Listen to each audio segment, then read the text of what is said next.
आखातातील युद्धाच्या आगीमध्ये खनिज तेलाचा भडका उडालाय।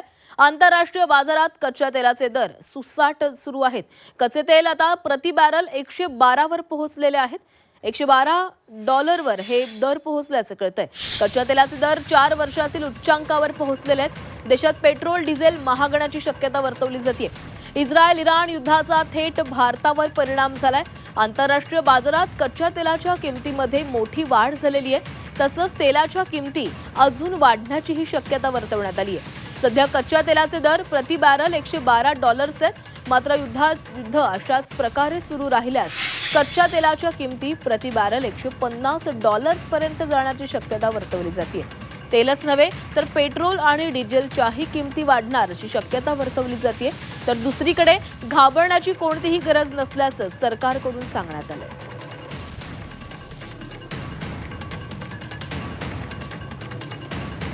28 फेब्रुवारीपासून इराण आणि इस्रायलमध्ये युद्ध सुरू आहे।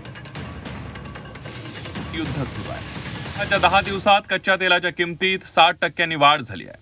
याआधी रशिया आणि युक्रेनच्या युद्धात कच्च्या तेलाच्या किमती प्रति बॅरल $100 पार गेल्या होत्या।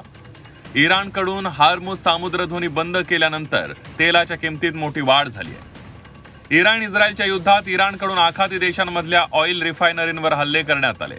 सौदी अरबच्या आरामकोवर हल्ले करण्यात आले। आरामकोच्या रिफायनरीमध्ये 9 ते 12 मिलियन बॅरल तेलाचं उत्पादन होतं। कतार, कुवेतवरही हल्ले करण्यात आल्यानं त्या देशांनी तेलाचं उत्पादन थांबवलंय।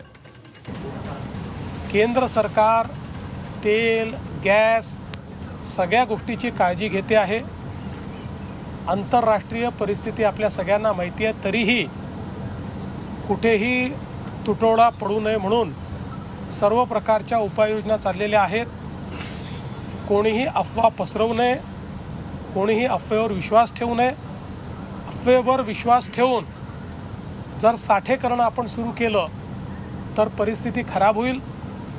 त्यातनं डिमांड आणि सप्लाय हे जे काही सूत्र आहे ते सूत्र कुठेतरी गडबडेल।